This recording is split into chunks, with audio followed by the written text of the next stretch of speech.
Marino lived a very successful and wealthy lifestyle in Hollywood and ultimately abandoned his Catholic faith. But a mystical encounter after being abducted in Colombia led to his reconversion and living a life as a Catholic missionary travelling the world preaching the gospel.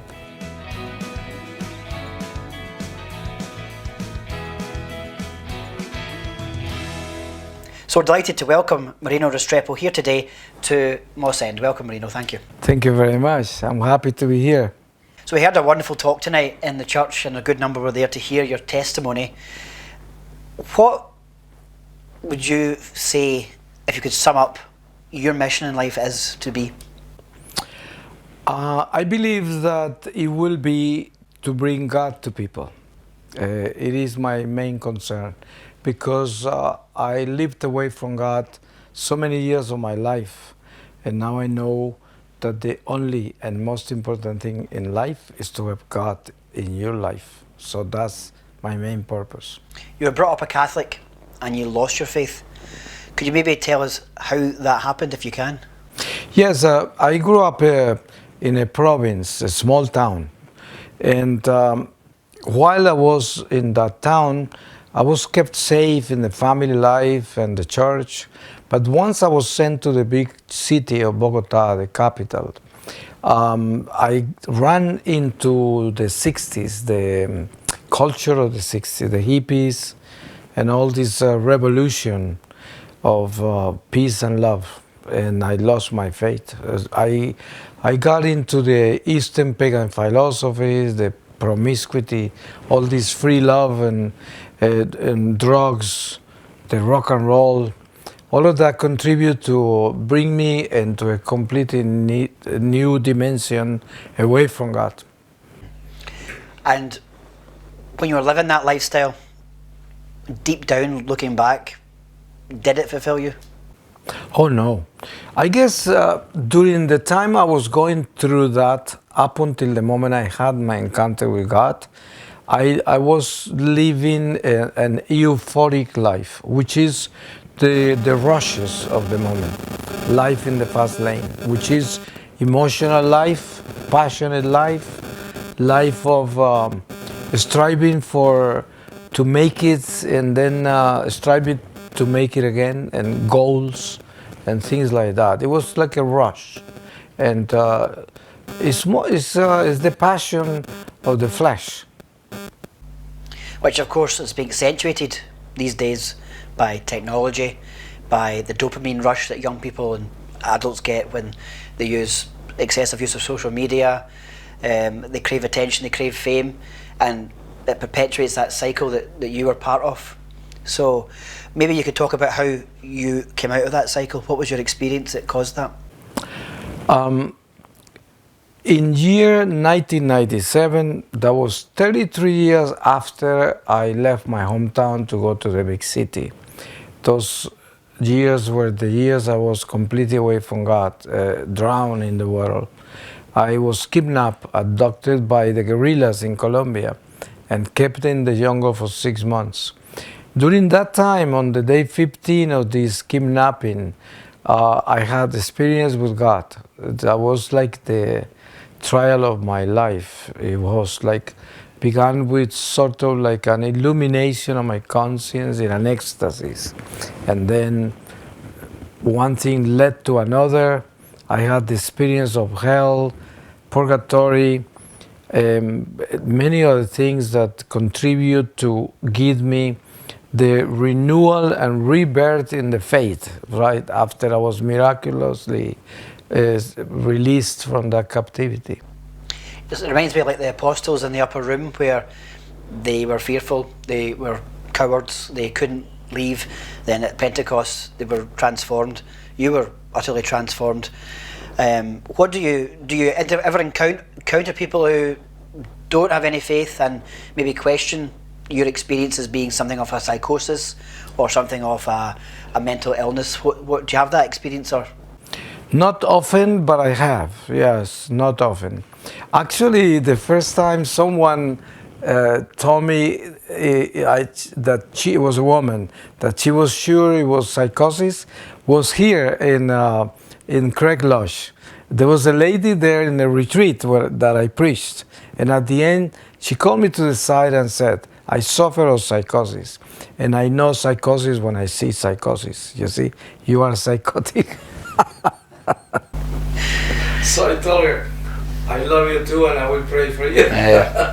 Well, I think it's clear, you know, we're talking now, you're not suffering from psychosis, but it's the question of people who don't have any faith. How do they take your message? You're living out a life as a missionary of love, as your organisation is called. But how do you speak to people who don't have any supernatural faith and will try and rationalise that in another way? What I do is I testify, and I know that only God can make it grow. So I'm at peace. I just say it like it is, like I lived it, like I believe it, like I pursue it, and that's what I do. And I don't care about the rest. I leave it up to God. Good answer. And of course, in Scotland, 90% of people, especially young people, ditch the faith completely. They're taken away by these excesses in life, these pleasures, and then they eventually don't come back to the faith. What would your message be to them? I was one of them for 33 years, so I understand them, and I know living in this material world is a school.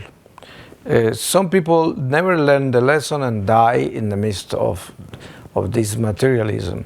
Some people are rescued like I was, and so I could tell them that without God there's no life, and considering God is the most important thing in your life. Maybe many of them will not listen to me, but I have to tell them that.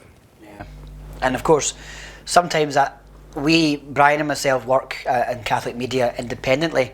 We work from the church, work for the church, but sometimes, often, many times, there's elements of clericalism where, because you're a lay person, you are sometimes looked down upon by clerics who maybe have more studies in theology than we do.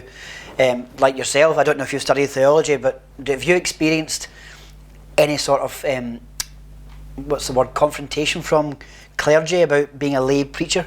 Yes. I have found that clericalism is a great disease. I am very keen of Pope Francis because he is very adamant about that. He denounces it and condemns it really strongly because he knows that clericalism is horrible and it kills the faith and it chases people away from the church.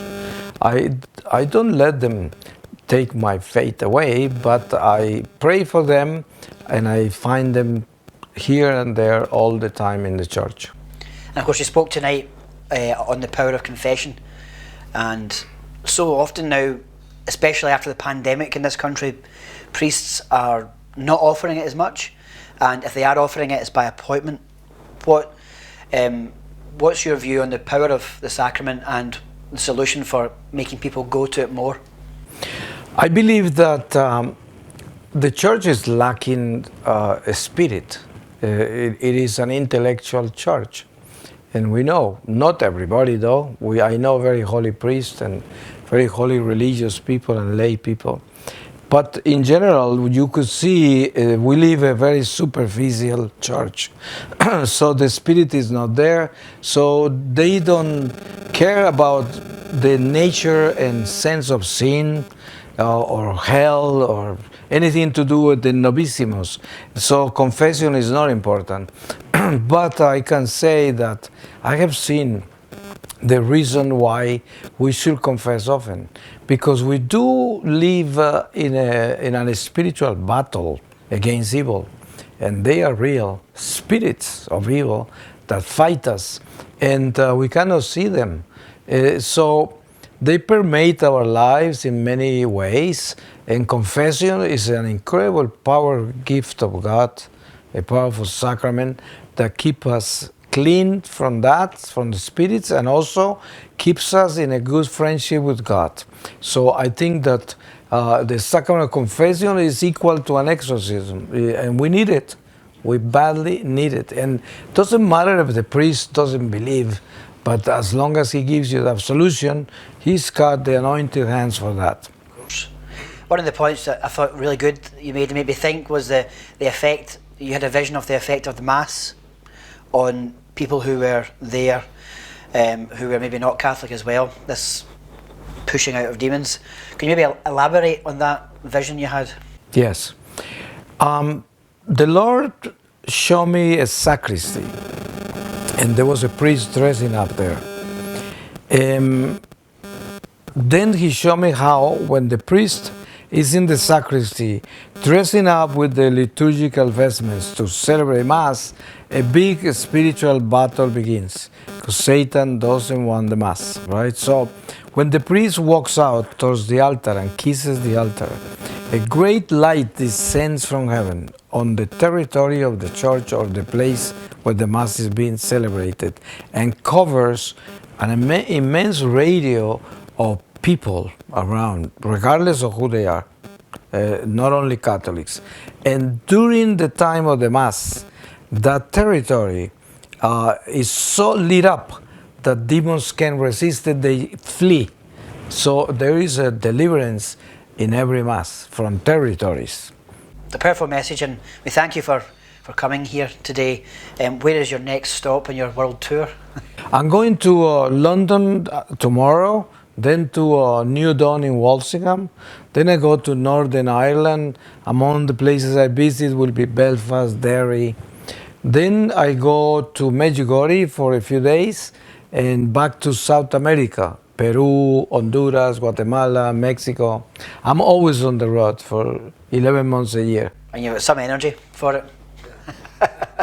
So thanks for coming, and thank you, Marino Restrepo, for being here in Moss End. If you want to see his full talk from this evening in the church, you can see it on sancta.tv, YouTube or Facebook, and this interview, of course, as well. So thank you once again for joining us on Church Chat. God bless.